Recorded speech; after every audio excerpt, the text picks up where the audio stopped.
Well, hello, America. Been quite a day, hasn't it?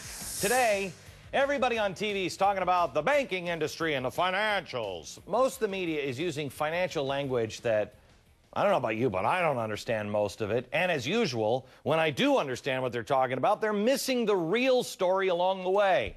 Let's talk about, quite frankly, screw the people on Wall Street. How about on your street? Let me see if this rodeo clown can take a crack at translating all of this to English. Here's the point tonight.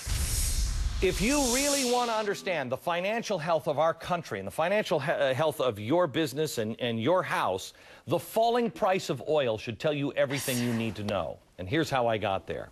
First of all, the facts. Literally overnight, two more pillars of the financial industry crumbled. Lehman Brothers, which went through the Civil War, filed for bankruptcy, Chapter 11. This is the largest bankruptcy of all time.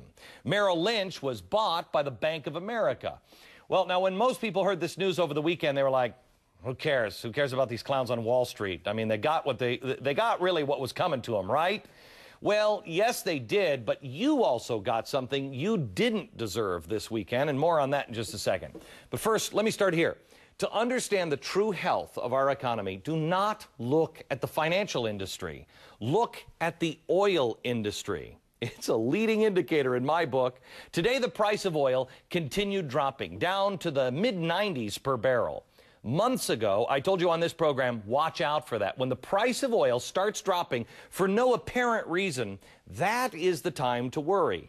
Events like hurricanes over the weekend and rebel uprisings in Nigeria, which is the fourth largest U.S. supplier of oil, that happened over the weekend too. When that's not causing oil to go up in price, just causing it to fall more slowly, you should worry. Now, how is it that oil costing less is a bad thing? Simple. It is the law of supply and demand. The supply of oil is higher because the demand is lower. For the better part of the last year, the price of the pump has kept your car in the driveway. I know it has a lot of Americans. So you have less money to spend. Why drive to the mall? Why go on vacation? Why go out to eat? More supply, when you stop driving, that means there's more supply. That leads to lower prices. That usually drives up demand. People are like, oh, well, I can afford to go out now. But that's not happening this time. Consistently cheaper oil highlights how much less you really have. So tonight, America, here's what you need to know. Remember, when I said that over-leveraged bankers are getting, what they deserve, ends up hurting you, never forget this one simple fact. When the government gets called in to bail out banks, the government is and always has been you. Your taxes, in a way, went up this weekend because they're printing money. How do you feel about saving the butt of a guy who got more in bonuses last year than most people will make in their whole working life? Yeah, kind of pisses me off as well. Stephen Moore writes editorials about economics for the Wall Street Journal and is author of The End of Prosperity. What happened to your sunny attitude, Stephen? And another equally happy guy is Peter Schiff. Peter is the president of Europac and author of Crash Proof. Okay, Peter, I'm going to play good cop and bad cop with you guys because, believe it or not, Stephen's more optimistic than you. You say that Bank of America... the only reason they went after Merrill Lynch is because they're fattening the calf. Do you believe that?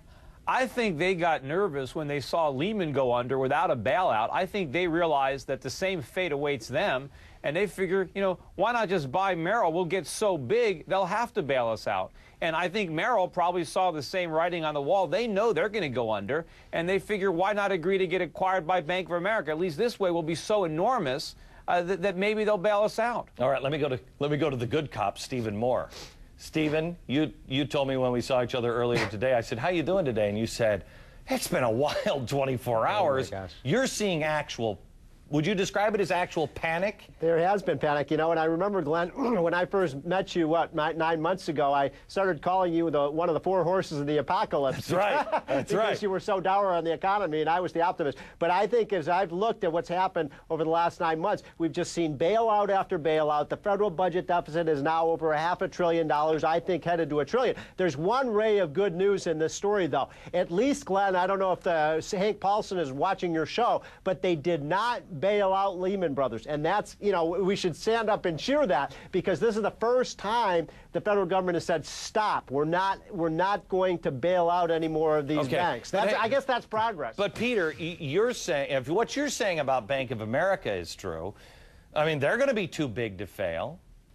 Yeah, look, all the lenders are in trouble, because the bottom line, you mentioned in the intro, Main Street is in trouble. Remember, the problems in the financial sector reflect the problems on Main Street. They're in trouble because we can't pay back the money we borrowed from them. Our houses don't have enough value to make good on all the mortgages. That's the problem. America is broke, and our creditors are feeling it first. And not only is America broke, I mean, here's the irony of this whole situation, Glenn.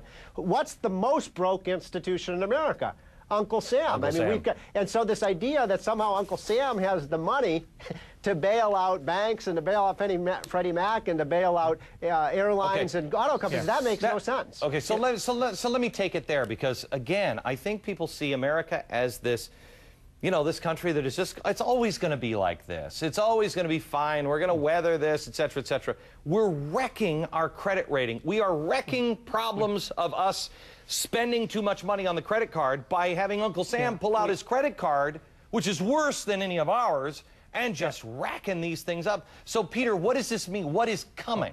Well, what's coming is the world's going to figure this out. I mean, we've had this gigantic explosion in this country, and right now everybody is running towards the blast. Once they figure it out, they're going to turn around and run in the opposite direction. And then the dollar's not going to be going up. It's going to be falling through the floor.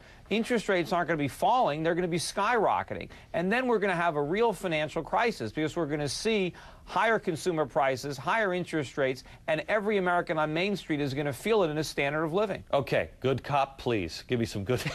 Well, again, the only good news today, I do think... Well, wait, Stephen. No, you gotta answer to that. Do you agree or disagree with that? I'm not quite as dire on the situation. I mean, what I was going to say is the fact that we didn't do this bailout in Wall Street, Glenn, they wanted the free money. The fact that we finally said no, I think, is a significant development. It means that we're not going to allow every bankrupt company that knocks on Uncle Sam's door to get free money. But remember, what else did the Fed do? The Fed now expanded the type of collateral it will take at the discount window. Who are we kidding? Well, that's true, and that is a form of a subsidy to the banks, but it's not a direct handout. I will tell you, Stephen, you are so...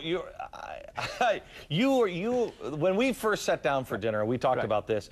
You said, yeah, but Glenn, this has to happen, and this has to happen, and this has to happen. And I said, it's the government. Of course those things will happen. And you know, what's sad about this, you listen to both presidential campaigns, they're not talking about it. They're not talking about reducing the government spending and bringing the debt down. What I'm hearing is more spending more debt. for both. Okay, Peter, let me go to you on this, because I saw some pictures of, you know, at the Federal Reserve Bank, which is not a government institution. They have nothing to do with the federal government. It's a separate global banking system. When everybody was meeting this weekend with our Secretary of Treasury, I thought to myself, who the hell is in that room representing the United States of America?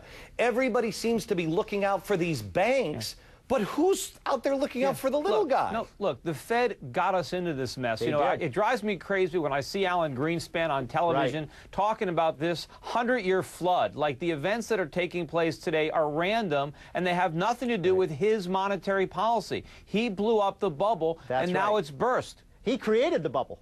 Yes, and you know, he created the bubble with the easy money. And why did we do that? We didn't want to suffer through the recession. We should have had, after the bursting of the dot-com bubble, after 9/11, we should have taken our lumps then. We wouldn't have this problem today. Hey, Glenn, by the way, who elected Ben Bernanke and who elected Alan Greenspan? Thank you for saying that. America, and nobody elected them. I was just going to say, did anybody notice they're not talking about who was in that room representing you, America? Thanks, guys.